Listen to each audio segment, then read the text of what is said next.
I do have a video on ticks and beards, which is kind of timely as it's getting warmer out and we're going to be outside. You can just do a simple search like ticks, beards, Dancy Bearded. It should pop up for you. But today's video is about lice, and I was actually surprised when I had multiple people literally in the last month or two reach out to me asking about lice and worries with their beard. And I was surprised because I didn't have a dedicated video. Now, there are some similarities between ticks and beards and lice and beards, but there are some big differences that are worth addressing in this video today. I will start it off right away like this. It is possible to get lice in your beard. However, it's not likely the type that you are thinking of, and it is not common at all. You likely do not have to worry about lice in beards, even if it's in your own home right now. And I'm going to set the stage. I'm going to get into all the details, but there is some information that I think is important so we can set it up.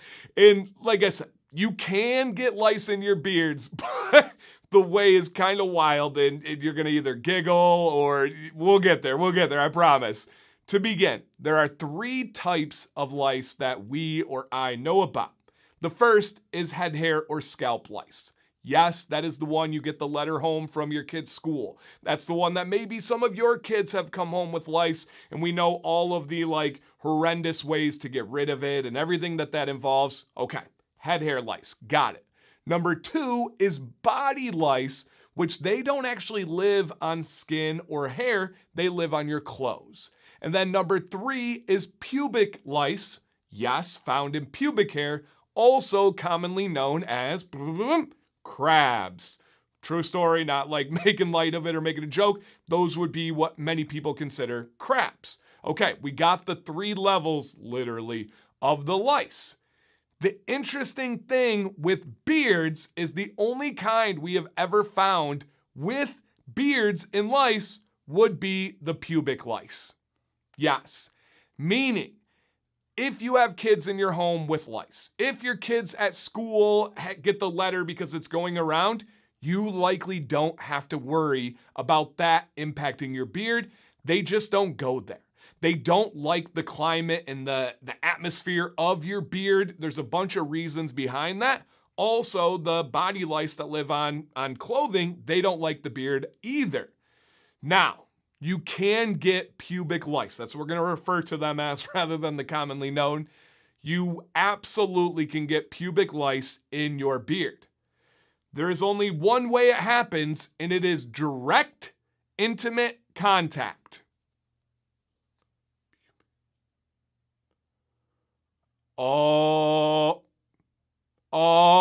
Okay. If you truly have to ask, Dan, how is there contact with pubic lice, lice that lives in pubic hair in my beard?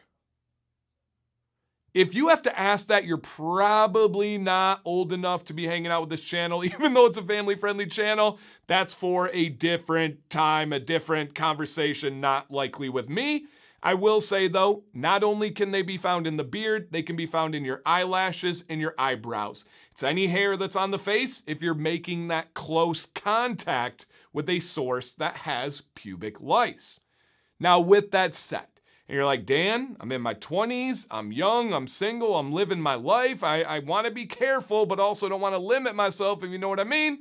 Here is how you prepare. Simply keep your beard clean, wash daily, and apply beard products. The pubic lice specifically do not have a tendency for clean or dirty areas, right? We know wives' tales, whether it's true or not, on the other lice. Pubic lice do not care if it's clean or it's dirty, but they like product-free hair because it's easier to grab onto. It is proven that they do not like oily hair with things like beard oil, not specifically, but oil, right? And then also butter ingredients. So as long as you're keeping that beard clean, as long as you're keeping that beard nourished with beard products, you likely don't have to worry about it. Now, due to the sensitivity of it, that might be a factor, but I've never once, in 8 years of doing this, had a single person tell me they have lice in their beard and ask for help. Now, I bring that up in an important way because I do believe that I have established myself here as a spot that people can come to me with help in a trusting way. That they know I'm not going to judge them, I'm not going to make fun of them, I'm not going to belittle them. I never talk down to anyone. So I do believe if someone did have lice, even pubic lice in their beard, there's a good chance they would think, who can I go to for help?